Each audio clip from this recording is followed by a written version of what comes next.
Les informations pour ce lundi 28 février, Madame, Monsieur, bonsoir.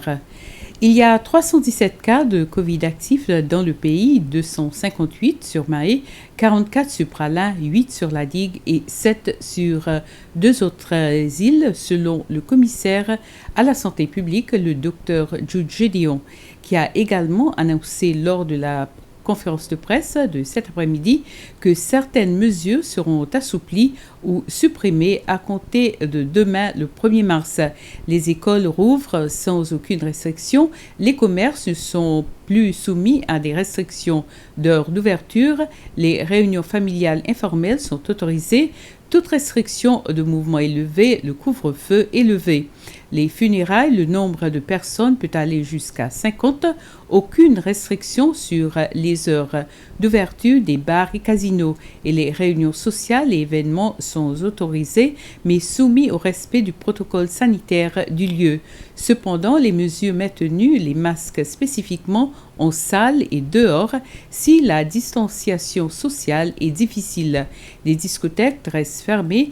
Les rassemblements de masse à l'extérieur ne sont pas autorisés. Il y a encore des risques de transmission communautaire. Le président Wavell Ramkalawan s'est remémoré les victimes de la pandémie du COVID-19 lors d'un moment de prière organisé à State House aujourd'hui.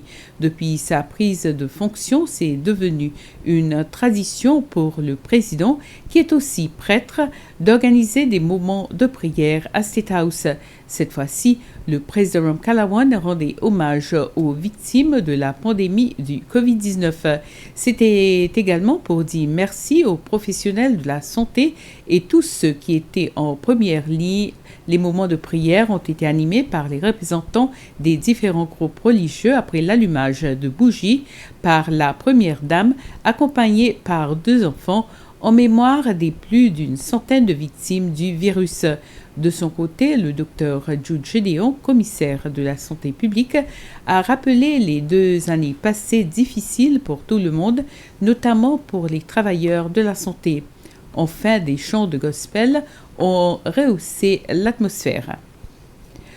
L'autorité portuaire des Seychelles et l'autorité du Grand Port maritime de la Réunion ont toutes les deux établi un projet de développement du port qu'elles ont appelé Smart and Green Port System, un système de port vert et intelligent. Un exposé sur ce projet a été fait ce matin à l'ouverture d'un séminaire de 2 semaines. Le système de port intelligent, qui est électronique, devrait faciliter l'échange d'informations entre les différents ports et fonctionner de façon plus efficace. Le port vert va veiller et réaliser l'aspect protection environnementale. C'est une action de coopération qui est cofinancé par les fonds européens Interreg.